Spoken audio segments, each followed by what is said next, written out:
duty सुरु भयो तपाईहरुको कहिलेबाट आजैबाट भएको आजबाट भयो नि ए पहिलोचोटि हो तपाईहरु आजबाट हैन ड्युटी त अस्तिबाट सुरु भएको तर डिलेस आएको थिएन ए पहिलोचोटि हो म्यादी भएको ए अंकल पनि हो ए तपाई ड्युटीमा हो रोक्नु हामी मिडियाबाट हो चुनावी चुनाव नजिक आइसकेको अवस्था छ भने हाम्रो म्यादी प्रहरी बहिनीहरू भाइहरू ड्युटीमा उहाँहरू चाहिँ एकदमै खटिनु भएको छ पक्कै पनि यो पटकको फागुन 21 को निर्वाचन शान्ति पूर्ण तरिकाले हुन्छ भन्ने हामी चाहिँ विश्वास लिएका छौँ उहाँहरूले यदि राम्रोसँग कति बेलाबाट तपाईहरु बस्नु भएको बिहान 4 बजेदेखि हो बिहान 4 बजेदेखि नै कहिलेबाट ड्युटी सुरु भयो तपाईहरुको चाहिँ सुरु भएको त 28 गतेदेखि हो आज 18 गतेदेखि ट्रेनिङ होला धेरै भइसक्यो कति तपाईहरुलाई कति दिनको ट्रेनिङहरू गरायो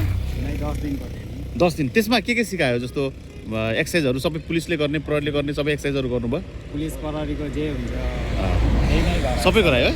कति गाह्रो रहेछ गाह्रो त गाह्रै छ नि गाह्रो त गाह्रो छ हैन अब के छ अब चुनाव नजिकै आउँदैछ तपाईहरुको अब सुरक्षाको काम होला हैन के गर्नुपर्छ भन्नु भएको छ प्रहरी साथीहरुले चाहिँ अब त्यही हो अब झैझगडा अब हुन नदिने अब बढी अब मान्छेहरू हुन्छ भने अब त्यहाँलाई चाहिँ नियन्त्रण गर्ने हैन पछि भनौँ अब मतदान भइसकेपछि मतगणना सुरक्षा त्यो पनि अन्य कुराहरू छ तपाईको नाम के हो नाम दीपक हस्ती उमेर चाहिँ कति उमेर 26 घर चाहिँ कता हजुरको घर खड्को तपाईकोले आफूले चाहिँ भोट हाल्न मिल्छ कि मिल्दैन अहिले त्यो थाहा छैन भोटर कार्ड छ कि छैन तपाईको भोटर कार्ड छ तर भोट हाल्न मिल्छ मिल्दैन भन्ने थाहा छैन मिल्दैन त्यो अहिले खुलेको छैन ए तपाईहरु पनि त्यही त हो नि हैन सेम सँगै हो तपाईहरुको ड्युटी हैन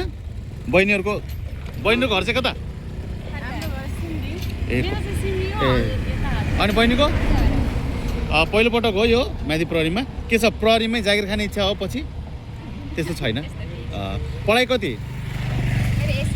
एससी दिनु भएको हैन कस्तो रहेछ यो कस्तो लाग्यो कति दिन भयो ड्युटी गर्नु भएको हजुरलाई कस्तो लागिरहेछ सजिलो काम मतलब गाह्रो सजिलो कस्तो हुँदो रहेछ